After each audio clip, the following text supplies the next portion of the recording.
And it's interesting, as I was speaking, I realized one of the one of the things that kept coming up last year in sessions was I would notice shackles, energetic shackles on people's wrists Oh, and ankles.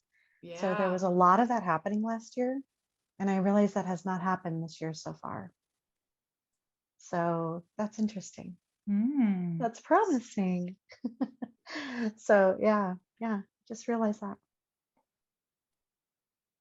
Hmm. That's funny. I've seen them in people's field. I've seen them in my own field, Yeah, not necessarily the shackles around the wrist, although I have seen that, yeah. but just chains, like rusted old chains. I'm like, Hmm. it's going bye-bye. Hmm. Bye-bye. Hmm. Yeah. Wow. Yeah, a lot Yay, of root freedom.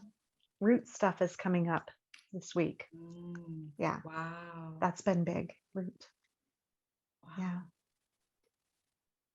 Mm. yeah. Have you been noticing that at all? Like with your clients or within yourselves? My root always needs work. Oh, okay. I'm always.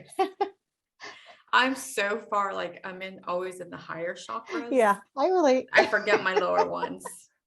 I can I'm relate to like, that. I'm gonna get to you. I'm gonna get to you. I'm getting to you. Yes. Oh gosh, yeah. That and my sacral Huh. Yeah. always needing work. My solar plexus gets neglected a lot. Yeah. Mm. Yeah. Do you feel like your chakras are unified, or do you feel that they are separate? For me, it feels like they're separate. It feels like I do feel the imbalance, you know.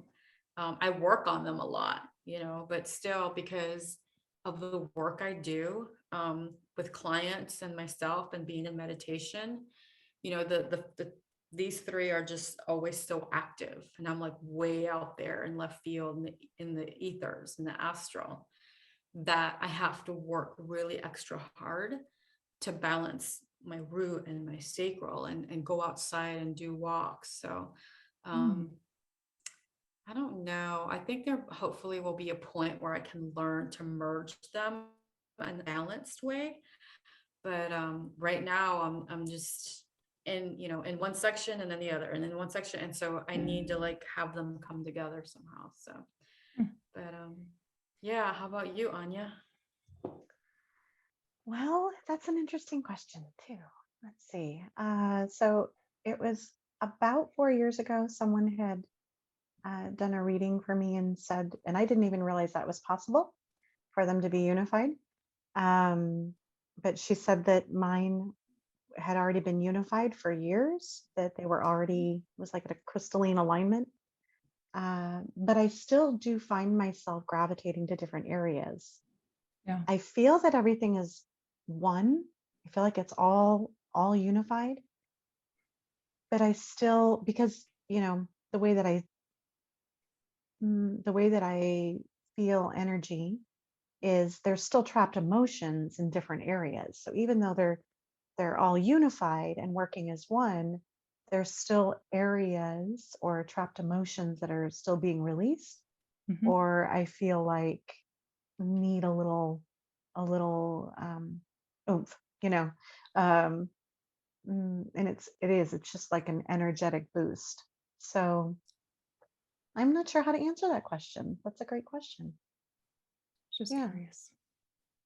How yeah. about you, Catherine? Do you feel like one gets neglected or I feel like they're pretty balanced, and I've been told that too, by other people, that they're pretty unified and balanced. Not that they can't get a little wonky once in a while, or like you said, there might be an area once in a while um, that I need to work on, but I feel like it's pretty unified. do you guys have like a technique that you use to balance it, or do you send it love, or what do you talk to it? No. Mm-mm. I feel like I'm always doing something. I don't know if I've ever really isolated. Yeah, I have. I'm so used to doing what I do. So Mhm. I'm like, huh, I gotta sit here and think about this. So I feel like first thing in the morning, that's what I'm doing. I know that as soon as I do my alignment, everything is activated. So it's kind of a big swoop, you know, of alignment. Do you do And I it with know, just intention, like your alignment? Is it by intention, yeah, or so I'm how doing do you everything. visual? I'm very visual. Yeah. Okay. Yeah. So I visualize and set the intention, and I begin to see the light moving and, you know, um, activating the field, you know, my whole field, all fields. And I know that for clients, as soon as I begin working, everything starts to get activated immediately. It's like a swoop because I can see that happening. In fact, most of the time, Do you do I it for your clients? yes. Mm-hmm, Do you? mm-hmm, Wow. mm-hmm. Yeah. Yeah. Yeah. So that's, yeah, it just begins to align. It just automatically aligns as soon as I begin. Yeah. Hmm. What about you? Gosh, it just, if something feels off, I'll work on that chakra, like the root. I'll bring in Yeah. like golden light and love, and I'll talk to it, and then I spin it. So, do you guys visualize your spinning? Do you spin it? Not anymore. I I don't used either. to. Yeah. I What think was I that? used to, I don't really work on the chakras very much, I think. I probably work on things in a different way. Like triggers, like, okay, I guess I don't really go to a specific chakra to deal with something. Like I'll know, like, okay, this is triggering me, what is going on, but I guess I don't associate them with a specific chakra. So I don't usually work directly with them. So that's interesting. I don't know why. I don't. It's okay. I yeah, I used to. That's how I was taught, you know, before, but I feel like everything shifted where it all kind of went in as one. It's like Yeah. all one now. Yeah, so I don't know when that stopped.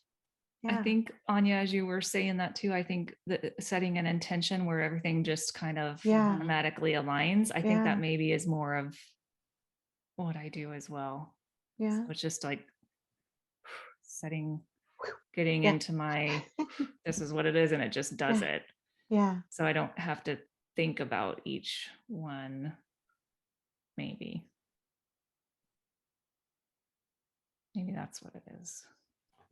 I don't know why that popped out, why that question popped out. It just, I was just like, huh, I'm curious. Do you? No, that is curious because yeah, there's so many. As I'm thinking about it, you know, back in the day, you know, like 20 Yeah. years ago, there were all these different ways to do that. And so Yeah. I'm like, oh, when did things start to switch? I don't even remember.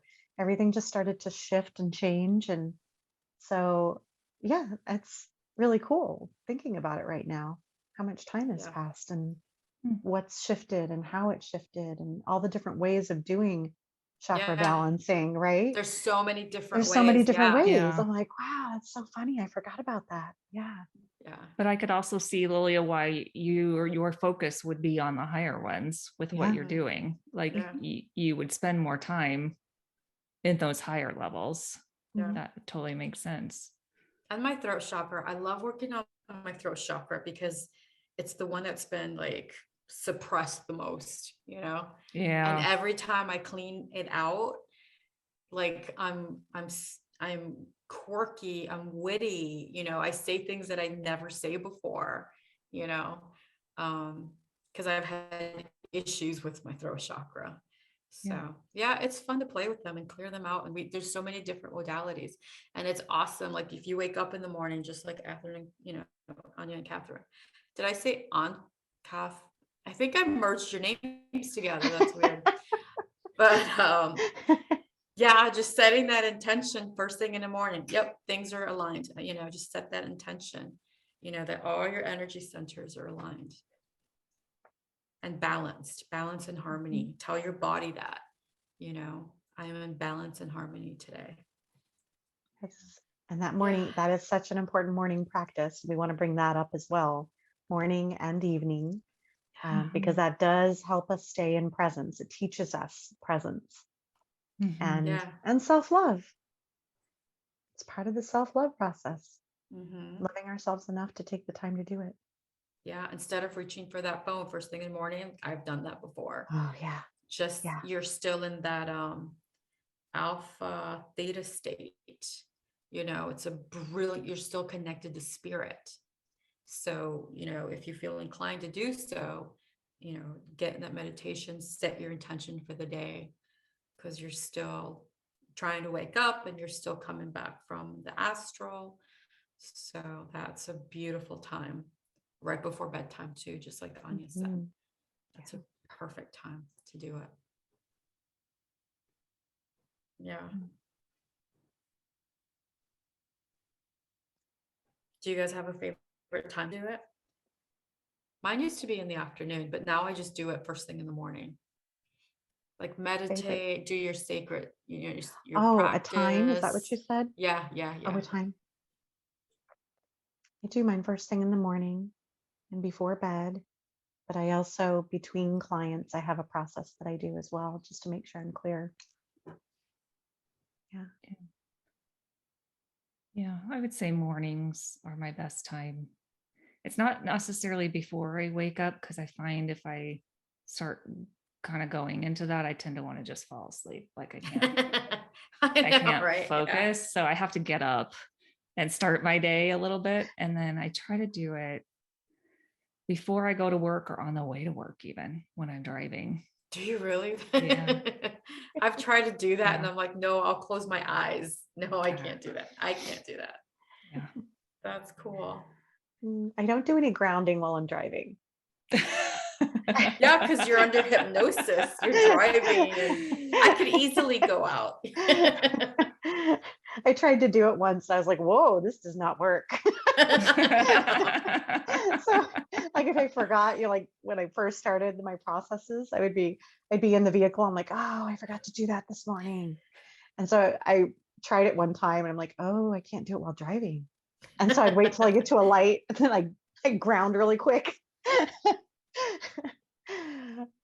Always having to I'm like, okay, I want to be in my space before I get to work, right? What's your technique for grounding? Oh, it's pretty consistent, but it changes as well. It used to be that I would do a grounding cord, but now it's I'm not really using the grounding cord method. For me, it's light. Why? What do you mean? What's the difference between? So the cord the cord, it used to be like a grounding cord that I would do. So it was usually, I would start at the dantian, which is just behind the belly button area. And I would kind of do like, the cord would be about this big. I wouldn't make it too big because you would feel like you're being dragged down. So I would bring it down into the core of the earth so that I would feel really grounded, because I was so up here all the time. I could not, and I'd have accidents, I'd trip, I'd fall, so I had to get grounded. But now it's more of a light activation that I do throughout my whole body and bringing it down into Gaia and seeing my energy merge with Gaia and the world. So it's more of a, because I do a lot of work with Gaia as well. So it just encompasses all living beings. Do you do a golden light or a white light, or what's? It usually looks white. Sometimes gold will come in. Sometimes it's both. But typically it's white with a little bit of a blue hue. So I tend to have a lot of blues in my field. So sometimes that shows up. But sometimes silvery, sometimes gold, sometimes pink comes in also. So those seem to be the colors that are coming in on a regular basis for me. The silver, white, gold, what did I say? Yeah, white, silver, gold, Blue. soft blues, and soft pinks. Mhm. So Beautiful. yeah. How about you, Catherine? Yeah, I feel like well, I guess I start to always come into the heart, and that's where my center is. And that's where my focus is, and I kind of um state my intentions, my decrees. Basically, I have like kind of a series that I go through. I am, I am living, being, and amplifying my highest light, my highest love, my highest path of service, my highest truth, my greatest joy, and every now and every when I am. And I have some other, and I am fully embodied and connected with my higher self, my oversoul, and my team of divine companions. And every now and every when I am asking for and receiving highest and best, purest and most accurate communication, guidance, love, support, abundance in every now and every when I am. Kind of those kind of things. I just kind of go through those 3 times. Sometimes I'll multiply it times 108 mandala Aw. or mala. 100, multiply that times 108 mala, so I don't have to say it 108 times. And I That's just beautiful. It feel into that, is. and then I just expand out into that, and everything's just sort of unified. And I always feel like I anchor down that energy down into Gaia as well. So I'm like open up from the top down, and then just through the heart, and just expand out. And sometimes I'll see the flow of energy in the auric field, like what do you call those like on a pumpkin, Tordio? yeah, like a Taurus. Yeah. The Yeah. Taurus, like the lines, the energy lines, Yeah. like You're talking about The the pumpkin. ley it lines? flows We'll out call and it the it goes. pumpkin. Oh, I'm thinking okay. the ridges of the pumpkin, like they create. That was a good example. I was like, the pumpkin? Yeah, the lines on a You're right. pumpkin. It is like that. Yeah. That's so funny. The energy comes up and flows out and goes back up and then comes back up and then flows out and and then I just sort of feel okay. Boom. Mhm. It has to be, for me, it has to be sort of quick and easy. Yeah. Yeah, because you went into your whole thing. I'm like, oh wow, I know, yeah. that's so beautiful. I Because I was think you're thinking, gonna have to repeat it because I think people are gonna enjoy that. yeah, Yeah, because I'm like, oh, I that's was what I'm just talking hearing. about grounding. I'm like, yeah, because I do the heart thing. So if we're expanding on that, I do the heart, the heart process and expanding my field and connecting to the cosmos and Christ consciousness. And yeah, there's a whole big thing. Yeah, there's a lot. Yeah. Yeah, There's a yeah. lot. I mean, there really is, but it's just part of our daily being. What about you, Lilia? Yeah, I mean, that was, hearing you guys talk about how you ground just brought me back to my first days of learning this and doing it, going to classes and, always ground through the, some people call it the silver cord, some people call it the God cord. But yeah, I do the same thing. I just imagine golden light from the divine God source, whatever you want to call God, up through your head, down to your body, down to the center of Gaia. And then I imagine it looping back up just to reinforce it. And I tell my clients, you can imagine it as silver, white, gold, whatever color feels right. There's no wrong way to do that. And so that's kind of how I start my grounding process. And then like this really cool technique I learned is I don't do it as often, but I should. I breathe in all our atom particles because sometimes, I was told that sometimes, we're not in our body when we're not in the present moment. So we're hanging out here, we're up here, and they're called adamantian. I can't remember how that's called, particles. up here. And so just take a nice slow inhale and imagine all your particles coming back into your body to just ground you and make you present and aware. And something I'm going to share is when I was doing a healing on a couple of people, like that's the first thing I do is I ground them, into Gaia. And I imagine that golden cord. And a couple of my uncles, this is who I was, doing a healing on, had COVID last year. And so one of them wouldn't go into the center of Gaia. Like it just magnetically was being repelled. I'm like, this is weird. Why isn't it going into the sun? And I didn't think anything of it. I just kept trying and just left it at that and just did some other work on him. But he died the next day, so there's definitely something to that, so always, ground yourself, ground your energy, when you do this for people, always ground their energy into the center of Gaia, and if God forbid something's going on, then they've already left the earth plane, so, but yeah, that's a really important technique, it grounds your energy, it connects you here, because a lot of times we're just not centered and we're not in our body. But yeah, so like, do you guys, I come from so many different schools. I come from one school who says, imagine the white light of protection around you. And then some people say it's too harsh for humans. So they say bring in gold, which there's no wrong or right. I'm just curious, like, what is your take on like gold light, white light, silver light? Like, do you guys have a preference? Does your heart speak to one or the other? I would say I use gold. I don't do a protection Uh-huh. anymore. I used to. Mm-hmm. It's been a few years now where it's just And not like, necessarily for protection, but just Okay. like to bring in and raise your frequency, Oh, okay. Just bringing in light. Yeah. I like think which prefer, yeah. It's multiple. It's Use it's them. You use the white multicolored. light. Okay.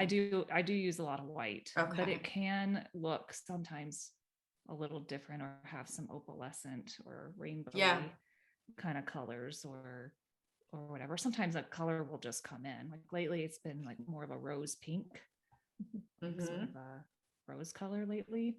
But yeah, I would say it's mostly white for me. I haven't really Yeah, used a for lot of me, gold. I do. Oh, I'm sorry. Go ahead. No, go ahead. Sorry.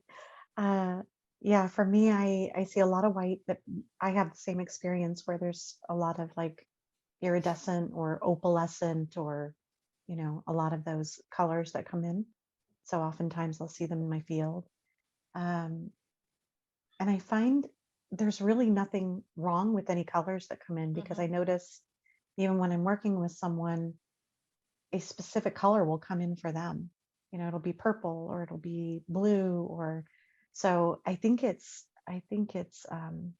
so dependent on where someone is and where their origin is, their original origin. So I feel like that has a lot to do with it as well. Wow. So That's a good point. Yeah. yeah. Yeah. So I feel like any of it is perfect and however it's showing up for someone. So I think, white light is the one to go to, but which is really all color when you think about it. So yeah. So that's just what I found. But yeah, I see white lights kind of iridescent or opalescent color. And again, the pinks and blues. And so sometimes a soft teal. Mhm. Yeah, like a soft blue green. But yeah, white is all color. So I think it depends on how we're seeing it. It's Yeah. good that you're bringing in like soft colors, because I was told, like when I tell the client bring in the rainbow colors, sometimes I think that the colors that we see, if they bring in regular green or regular blue, they can be very harsh on the chakra. So I tell them bring in really soft pastel rainbow colors, Mhm. Yeah. So that's interesting that you see a lot of the soft colors. Yeah. Yeah. Yeah, and I'd say when I see the the rainbow stuff too, it's more like the softer, pale, opalescent, kind of iridescent kind of shades. I didn't even think about that. That could be someone might see it more as a harsher or the more intense one, which isn't necessarily a bad thing, I guess. But yeah, it's interesting.